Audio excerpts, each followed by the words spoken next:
थांब. एक व्यक्ती आहे ज्यानं तुझं नशीब अडवून ठेवलंय. तुला जाणून घ्यायचं आहे का कोण आहे ती व्यक्ती? आज हे बोलणं तू शेवटपर्यंत ऐक. कारण आज तुझ्या आयुष्यातला एक सर्वात मोठा भ्रम तुटणार आहे. तू खूप मेहनत करतोस, कष्ट करतोस, पण यश काही हाती लागत नाही. कोणत्याही कामाची सुरुवात चांगली होत नाही. प्रत्येक वेळी कामात काही ना काहीतरी अडथळा येतोच. आणि मग तू म्हणतो की माझं नशीबच खराब आहे. पण खरंच नशीब खराब आहे का? की कुणीतरी तुझ्या नशिबाचा दरवाजा आतून बंद करून ठेवला आहे? ती व्यक्ती कोण आहे तुला माहिती आहे का?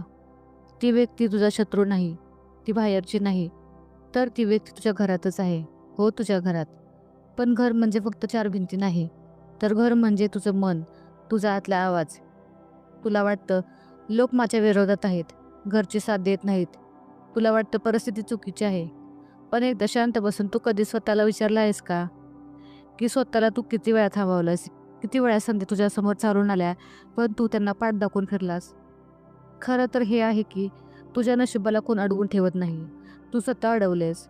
तुझ्या मनातील भीती, तुझ्या मनातील कमी झालेला आत्मविश्वास, अतिविचार ह्या गोष्टी तुला अडवतात. आणि त्या गोष्टी तुझ्या नशिबाचे दरवाजे बंद करून टाकतात. तू टाळाटाळ करतोस. आज करूया, उद्या करूया म्हणून तू रोज स्वतःला थांबवतो. तू आलेले संधी गमावून टाकतो. तू घाबरतोस. तू पुढे जातच नाहीस. कारण तुला स्वतःवर विश्वासच नाही. तू प्रयत्न करत नाही. कारण तुला अपयश येण्याची भीती वाटते. आणि मग म्हणतो, नशीब साथ देत नाही. तुला वाटते ना की नशिबाने तुला साथ द्यावी, तर तू मैदानात उतरायला हवं. बसू राहिलेल्या लोकांपासून नशीबही लांब जाते. तू आत्तापर्यंत खूप वेळा बोललास, एक दिवस मी खूप काही करेन, खूप मोठं करेन. पण तो एक दिवस आजपर्यंत आलाच नाही. पण तो दिवस आयुष्यात आणायचा की नाही, आता ते तू ठरव. आज एक तू निर्णय घे. मनातली भीती कायमची काढून टाकायची. आळसाला आपल्यावर हावी होऊन द्यायचं नाही. लोक काय म्हणतील हा विचार मनात आणायचा नाही. लक्षात ठेव, नशीब वाईट नसतं, तुझे निर्णय वाईट असतात, चुकीचे असतात.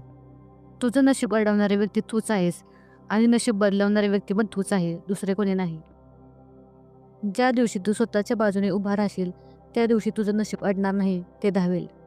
बाळा, आज जर तुला जाणवलं असेल की तुझं नशीब दुसरं कोणी नाही, तू स्वतःच अडवून ठेवलं आहे, तर कमेंटमध्ये लिही, आजपासून मी स्वतःला अडवणार नाही. श्री स्वामी समर्थ. जय जय स्वामी समर्थ.